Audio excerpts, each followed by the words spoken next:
Newcastle were always going to come and try and set up to scrap some points and their battle to avoid relegation, which I think they will. I mean, they've got a gap now. However, Arsenal were, in fairness, they played a back three. That allowed some more attacking players in the team, particularly Ramsey and Ozil and Lacazette. And I thought some of the link-up play, although it was only 2-0, I thought some of the link-up play in the final third was excellent. And some of the little dummies from Ozil and the 1-2s with Lacazette, we saw him do it with Aubameyang in the end, but there was several in the first half. And they just, I mean, they should have won the game by a lot more. They were just, it was night and day between the teams. Arsenal look good, look comfortable, look confident, almost as if a team that everybody else is talking about, Manchester United and Chelsea and Spurs and whatever struggles they've had or haven't had. And Arsenal just kind of keeps winning games. And now they find themselves in a position where, wait a minute, we are very much in the top four. Not just in the discussion, but now we've jumped ahead of Spurs. And we find ourselves in a situation that if you were an Arsenal fan and they had given you the option of, look, you're going to finish top four under Unai Emery's first season, you would have taken that, I mean, without any sort of question at the beginning of the year, and now it's a real possibility. And fairness and credit to Aaron Ramsey, here's a guy who is on his way. He's got a big money move to Juventus in the summer, and deservedly so. He's going to be financially well rewarded for that, going to a great club. But he looks as if he's the most determined man in the pitch to get them into that top four. Yeah. I mean, that's excellent professionalism. I'm not saying most players wouldn't be bothered once they made that move, but it would be easy to kind of switch off a little bit. And he's not. He's been the driving force in there. So let's just confirm what that victory means for Arsenal and their top four credentials. They are third now. All the teams have played the same amount of matches. They are 2 clear of Spurs, 3 of Chelsea, 9-4 on the Gunners to make it into the top 4. You take a look at their remaining matches, and it's not bad. If you're Arsenal, you don't mind really this at all. You're not playing anyone from the top 6. Obviously, you've got teams who are scrapping for their lives a bit, but overall, you take that, surely. Yeah, I'd like a couple of more games at home, but it is what it is, and they're going to be on the travels for some of them. I mean, it won't be easy to go to Everton or Watford because they're two, particularly Watford, are a big, strong, physical team. But what I would say, and look, they've given themselves a great opportunity. What I would say about all 4 teams below Liverpool and Man City that are battling for those spots is that every one of those teams looks as if at some point they could drop points. There's vulnerability, isn't there? Though? There isn't so much with although Liverpool didn't play great at the weekend, there isn't so much with the top 2 who've got their own battle. But United, Watford had 20 shots at goal against them. Yep.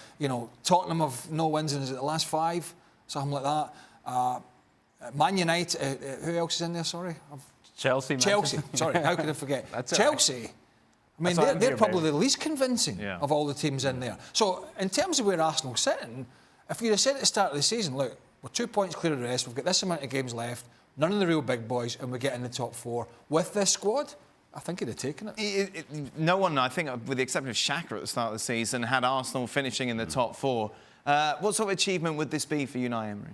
I think it's a tremendous step forward, and it's a building block for him, and it's also something that allows him to have a credibility within the locker room, that he steps in and says, okay, look, this is what we've been able to do, doing the things according to my way of thinking, my way of thought, what we're doing in training. It's all coming together.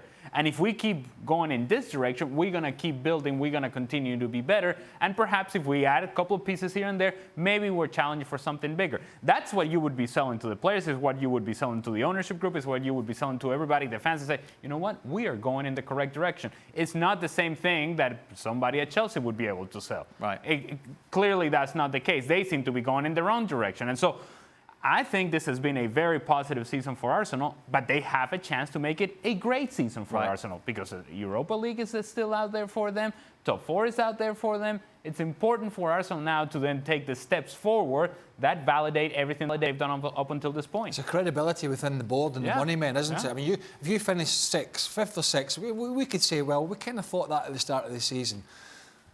But if you're the board and then you start saying, well, how much we're going to give this guy? He had us in a good position, and then that's the way they'll look at it. Sure. They don't always look at a squad and say, well, the manager's a bit unlucky there. They say most boards will go, well, he had us in a good position and he let us down. If he gets them into 3rd or 4th Champions League football, all of a sudden he can go to them and say, as Ali said, look, we're on the front foot here. Let's not take a backward step. Yeah. This is what we need to do.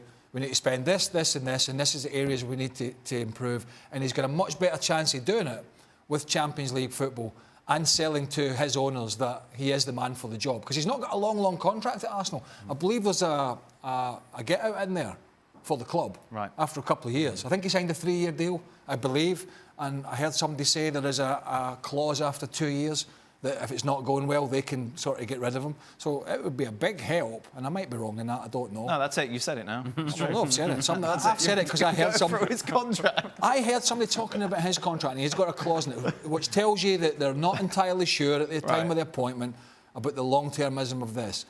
What I'm saying is, the way it's gone at the moment, then he's on the front foot, and he's impressing, there's no doubt about it. Who's finishing top 4?